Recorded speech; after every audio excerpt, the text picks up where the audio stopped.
रही हैं, तो सीपेट में बहुत सारी संभावनाएं, इसीलिए हम पेट्रोकेमिकल के क्षेत्र से आगे बढ़कर हम संपूर्ण केमिकल के क्षेत्र में जा रहे हैं। नमस्कार दोस्तों, मैं हूं शिवेंद्र प्रकाश द्विवेदी और आप देख रहे हैं आपका अपना चैनल प्लास्टिक्स टुडे। हम इस समय हैं लखनऊ के सीपेट संस्थान में और हमारे साथ हैं सीपेट के महानिदेशक शिशिर सिन्हा जी। शिशिर सिन्हा जी के बारे में बताते चलें, कानपुर के मूल निवासी शिशिर सिन्हा जी सीपेट के महानिदेशक के रूप में बहुत ही बेहतरीन तरीके से इस समय काम कर रहे हैं और इनके कार्यों की चर्चाएं पूरे देश में हैं कि किस तरह से सीपेट संस्थान को ये लगातार आगे बढ़ाने का काम कर रहे हैं। तो आइए बात करते हैं सीपेट के महानिदेशक शिशिर सिन्हा जी से। सर, बहुत बहुत स्वागत है आपका प्लास्टिक्स टुडे के। धन्यवाद द्विवेदी जी। आपका सर एक बयान बहुत चर्चित रहा, नो प्लास्टिक से नो प्लास्टिक की ओर, तो उसके बारे में थोड़ा सा विस्तार से फिर से बताएं, उसकी चर्चा इतनी क्यों हुई और उसके मूल में क्या है? देखिए, सबसे बड़ी चीज जो है, हम लोगों को एक प्रवृत्ति अपने अंदर जो है डेवलप करनी पड़ेगी कि हमारे बचपन में हमारी नानी ये कहती थी कि हमारी माता जी भी अक्सर कहती थी कि एक कहावत है, कौवा कान ले गया, तो लोग कौवे को देखते हैं, कान को नहीं देखते। तो यही चीज यहाँ पर भी जो है लागू होती है। किसी ने कहा कि बंद होनी चाहिए, भाई बंद होनी चाहिए, लेकिन क्यों बंद होनी चाहिए, उसने बिगाड़ा क्या है, इसको समझिए, और आपके पास सब्स्टिट्यूट है उसको समझिए। वो सब्स्टिट्यूट, देखिए हर चीज का अपना एक सब्स्टिट्यूट होता है, लेकिन क्या वो सब्स्टिट्यूट वायबल है, इसके बारे में, क्योंकि हम 150 करोड़ के देश में है जहां पर उच्च वर्ग के बहुत कम है, मध्यम और निम्न वर्ग के लोग हैं जो बहुत सी चीजें अफोर्ड नहीं कर सकते।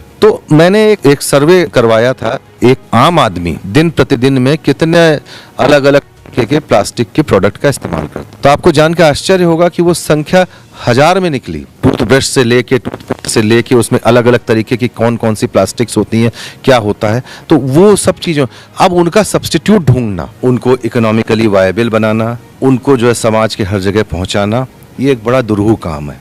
तो दूसरी बात ये हमको समझनी पड़ेगी कि प्लास्टिक ने हमारा बिगाड़ा क्या है। बेसिकली आप ये देखिए कि हमने प्लास्टिक, इसके लिए पीछे इतिहास में जाना पड़ेगा कि प्लास्टिक हमने यूज़ करना क्यों शुरू किया। प्लास्टिक के जो लिफाफे जिसके बारे में बड़ा हम लोग शोर मचाते हैं, वो लिफाफे इसलिए कि पेपर बैग्स जो बनते थे, वो पेपर बैग्स के लिए पेड़ों को काटा जाता था, तो ये हुआ कि प्लास्टिक बैग बनाने चाहिए। उसके बाद जो था प्लास्टिक की बॉटल आई, क्योंकि कांच की बोतल या जो पहले और स्टील की बोतल वो वायबल नहीं थी और उनको इस्तेमाल करना बड़ा मुश्किल था। आप ये देखिए, यदि रिकॉल करें कि पहले जो है 1 लीटर की बोतल आती थी, उसमें पानी बहुत वेस्ट होता था। आपने 10 रुपए या 20 रुपए की बोतल खरीदी, उसके बाद पानी पिया, फिर वो बोतल छोड़ दी। उसके बाद 500 ml की बोतल आई, उसके बाद आपके 250 ml की बोतल आई, उसके बाद 200 ml की बोतल आई, उसके बाद आज की तारीख में हमने कई जगहों पर देखा 100 ml की बोतल आ रही है। तो क्या है कि देखिए, साथ में इसको आप इस दृष्टिकोण से मत देखिए कि प्लास्टिक के क्षेत्र में वो, इसमें एक जल संरक्षण का भी जो है महत्व वो हुआ है, लेकिन साथ में जो समग्र रूप हमको देखना है कि उन प्लास्टिक की बोतलों का सही ढंग से उपयोग हो। अब ये कहना बहुत आसान है कि साहब हम प्लास्टिक की बोतल को कांच की बोतल में ले जाएं, बिल्कुल बहुत आसान है, हम एयर कंडीशन कमरे में बैठ के इसको कर सकते हैं। लेकिन मेरे 3 प्रश्न हैं। पहला प्रश्न तो ये है कि कोई ये व्यक्ति सोचें कि कांच की बोतल को बनाने में कितना व्यय होता है, और एनवायरनमेंट, जब हम नेट जीरो 2070 के बारे में बात कर रहे हैं, तो हमको ये मानना उसमें कि कार्बन फुटप्रिंट हमारा कितना बढ़ता है, क्योंकि ग्लास की फर्नेस का टेम्परेचर इतना ज़्यादा होता है कि इन्वायरमेंट का टेम्परेचर कम से कम 3 से 4 डिग्री सेल्सियस बढ़ता है। प्रत्यक्ष उदाहरण फिरोजाबाद में जो कांच के उद्योग हैं वहाँ पर आप जाके देख सकते हैं। ये एक पहला प्रश्न, पहली चीज़ है। नंबर 2 चीज़ मेरी ये है कि जो कांच की बोतल है, मैं एक उदाहरण के तौर पर दे रहा हूँ, इसको मतलब अन्यथा मत लीजिएगा। कांच की बोतल है, एक जगह से दूसरी जगह ले जाना असुविधाजनक होता है। तीसरा, असुरक्षित, अनइकोनॉमिकल। मैं विरोध नहीं कर रहा हूं, मैं भी अगर आम आदमी के दृष्टिकोण से सोचूं तो वो भी।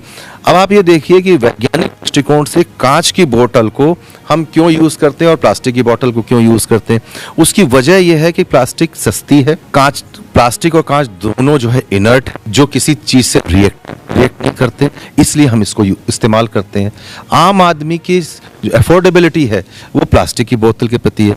अब यहाँ पर प्रश्न ये उठता है कि हम क्यों उसके लिए निगेटिव इसलिए कि प्लास्टिक में लिटरिंग होती है। लोगों में विचारशीलता का अभाव है। वो उसको कांच, अब आप कांच का उदाहरण लीजिए, कांच की बोतल अगर टूटती है तो आप सावधानी से उसको उठा के डस्टबिन में डालते हैं। यह प्रक्रिया हम जो है प्लास्टिक की बोतल के लिए भी अब कर सकते हैं। उसको इकट्ठा करें और वो 100% रिसाइकिल होती है।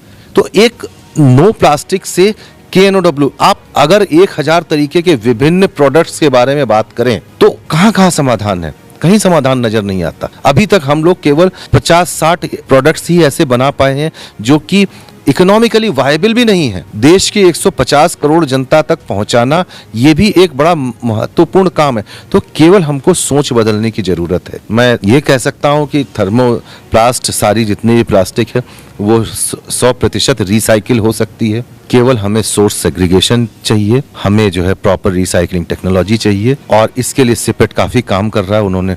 हम लोगों ने 4 प्लास्टिक वेस्ट मैनेजमेंट सेंटर बनाए जो डिमॉन्स्ट्रेशन सेंटर है, जहाँ पर लोग आके देखें कि इसको किस किस तरीके से हम ग्रेन्यूल्स बनाते हैं, हम उसके फ्यूल ऑयल बनाते हैं, हम वैक्स बनाते हैं, हम लुब्रिकेटिंग ऑयल बनाते हैं। उसमें तो बहुत सारी तकनीक उपलब्ध है। तो आपकी आवश्यकता के अनुरूप तकनीक उपलब्ध है, केवल थोड़ी सी सोच की ज़रूरत है। मैं बार बार एक उदाहरण देता हूँ। हम लोग विदेश जाते हैं, किसी डेवलप्ड कंट्री में जाते हैं, टॉफ़ी चॉकलेट खाते हैं, रैपर में डाल देते हैं, डस्टबिन मिलता है वहाँ डालते हैं।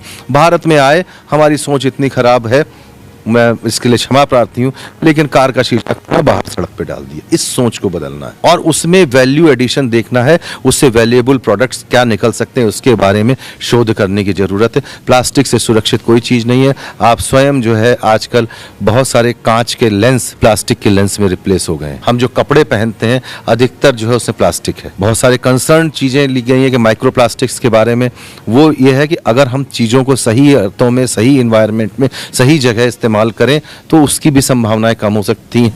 ये निगेटिविटी को समाज के लोगों को जो है, और मैं समझता हूँ सिपेट का भी एक दायित्व है कि उस दायित्व को आगे बढ़ाना, तो ये हमारा कर्तव्य है।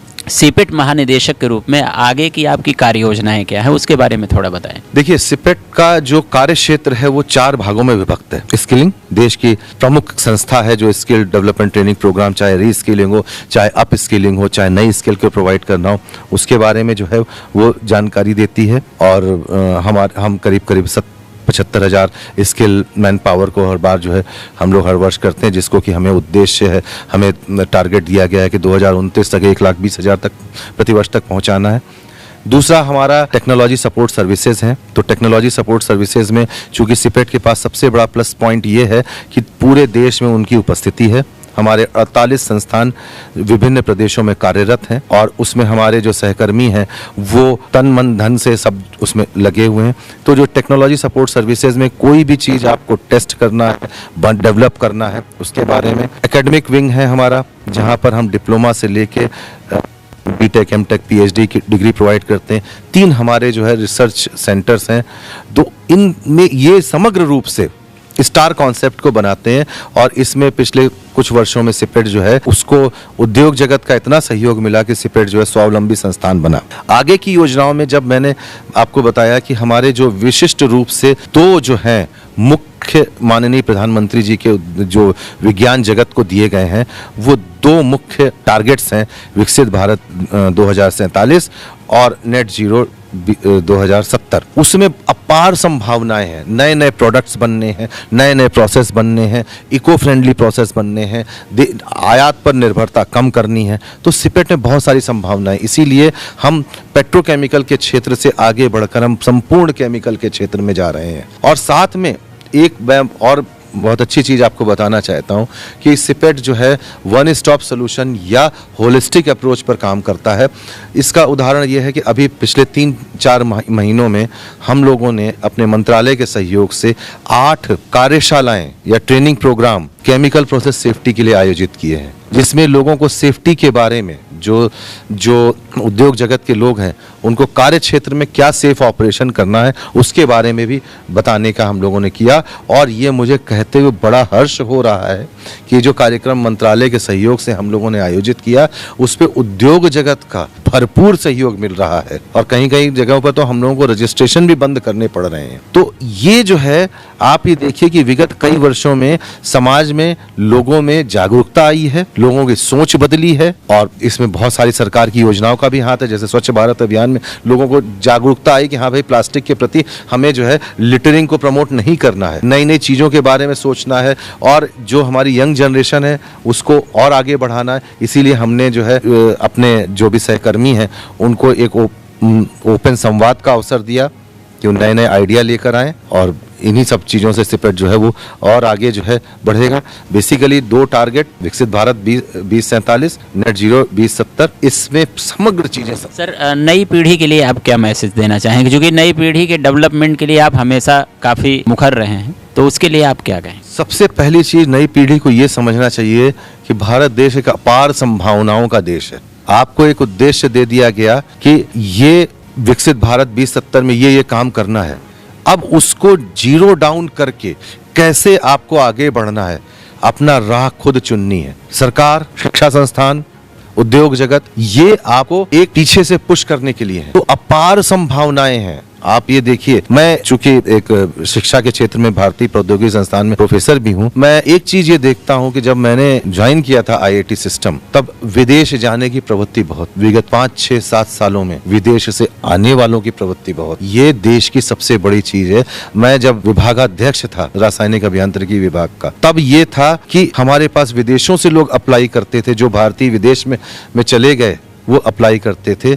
इसका मतलब ये कि देश प्रगति के पथ पर, ये सबसे बड़ा मार्कर मैंने आपको बता दिया। आज विदेश में जाने वालों की संख्या कम होती जा रही है क्योंकि देश तो संभावनाएं बहुत, भारत जो है वो संभावनाओं का देश है। केवल सही समय पर सही संभावना को सही जगह और सही समय पर कैपिटलाइज करना, यही यंग जनरेशन के लिए एक मूल मंत्र है। तो भारत संभावनाओं का देश है और निश्चित रूप से सीपेट भी संभावनाओं से भरा है, क्योंकि इन संभावनाओं से भरे इस क्षेत्र का नेतृत्व एक संभावना भरे व्यक्तित्व कर रहे हैं जिनका नाम है श्री सिन्हा जी। बहुत बहुत धन्यवाद।